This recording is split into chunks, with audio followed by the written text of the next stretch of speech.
what we do in this industry, and anybody that's in this industry realize this for a second, what we do in this industry, we take unbelievably complex technology, animation, art, AI, balancing mechanics, 3D engines. We bring them in together and present them in an insanely simple format that by definition, if you don't get it within 10 seconds, it's a failure. But I do believe that games have the potential to achieve something that neither movies nor novels can achieve. It's a unique form of storytelling. And I think that game creators should really strive for that, and I believe that's should be the mission of all game creators out there, is to create this new unique form of storytelling and explore it to its fullest.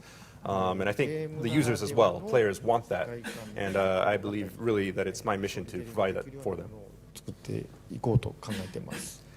The best rules are the simplest rules, or even better, if you don't have to create rules, create systems. That's what's going to allow players to have more agency and have their own experience. It's not such a new thing. I think if you look at the bomb jumps in Metroid, or in Deus Ex when people discovered that you could climb walls on the mines, to really more recently, the incredibly unexpected ways that people are playing Minecraft. The most fun that people are having in your games these days is not necessarily the fun that the game designer had in mind. Games also have this unique property that we can always restart and replay. And this is getting back to the time issue. I can actually start a game at a particular point in time, play out a scenario, see how it plays out, go back to the exact start, try a different scenario, and explore a different potential future. This is something that we don't really get the chance to do in reality, which is what makes games quite unique in some sense for learning. We're actually exploring this possibility space. All the possible games that could unfold as we're playing the game are what we're exploring as a player. And every time we play, we're taking a different path through this possibility space. It's actually interesting when you look at players, how quickly in a game they can suss out the extent of that possibility space. In a few minutes, when I first played Grand Theft Auto, I got a sense that, wow, this is a really open-ended game. And it only took me a few minutes.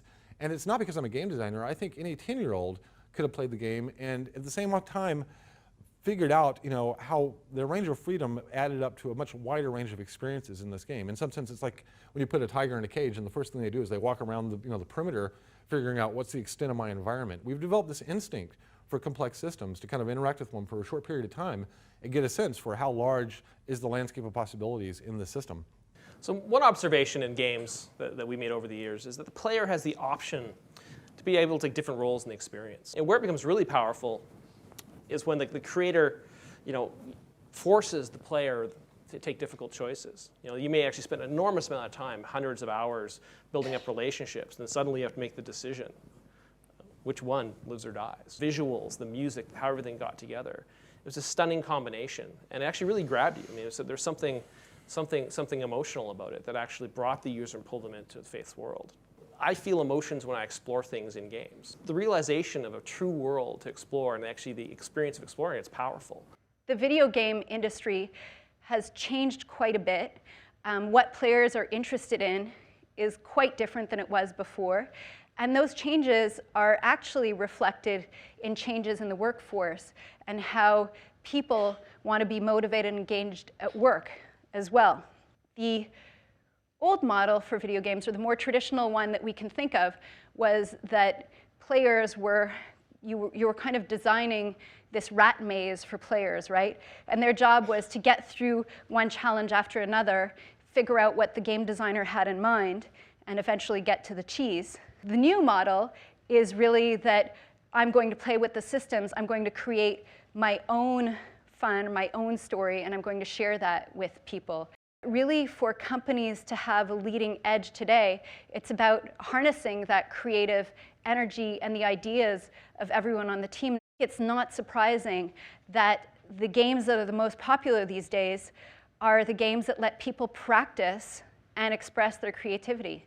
And I think, we can trust Albert Einstein for saying some intelligent things, and he says that play is the highest form of research.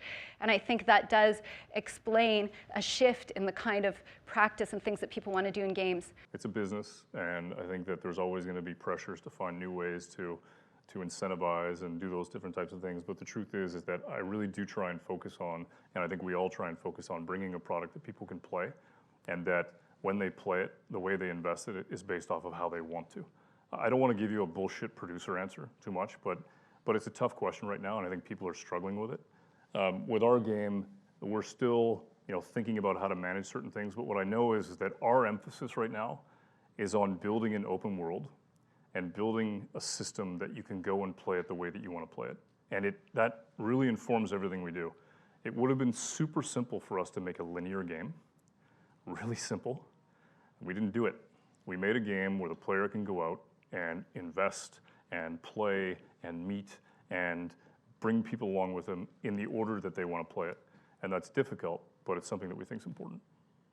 Well, I think as hardware evolves, games will become more and more realistic, and the user will be given a lot more freedom.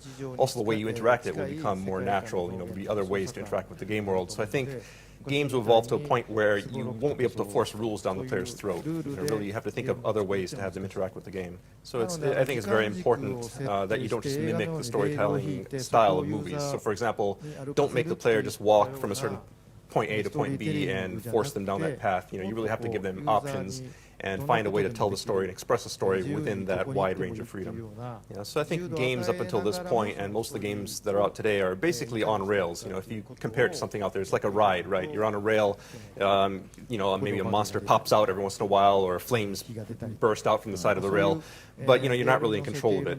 But from this point on, I think it really will be the users controlling all the actions. You're walking wherever you want. You can stop, you can go backwards, you can turn right. You have total freedom, and I think it's really exploring those options that'll make interesting games from this point on. And there is this one concept in particular that perseveres: glitter and doom. Glitter and doom, for me, describes the true experience of development, the crests and valleys, the highs and lows. And this is partially because we work in a creative space, and partially because none of us have a crystal ball that looks into the future and tells us accurately what the next 5 years of the industry will have in store for us. We all know that we go through cycles of R&D, active development, shipping, and post-launch. But trends, business models, advances in technology all affect us in unpredictable ways. This is the risk of continuing to play make-believe and trying to make a living at it. But there is another unpredictable piece of making games, one that is very human. If I'm honest, it has been the people that have kept me making games for long enough for me to find the joy in making them. It's the sense of community we achieve when creating something together, the joy of playing together, and that thrill of seeing people enjoy what we have made. The most successful game in this industry, probably, certainly in Europe, probably is about 10 million units. If we start to challenge the foundation stones, and some of those foundation stones I've talked about today, I really truly believe in Clive Sinclair's original vision. How we entertain people, what we do, can really change the world in a significant way. And anybody in this room that's in this industry, just go back and on the projects you're working on, the things that you touch, just ask yourself, why are we doing this? Why are we doing this way? Well, who are we trying to really appeal to? Because I believe that computer entertainment is a truly wonderful thing, and people want to feel that sense of wonder that's out there.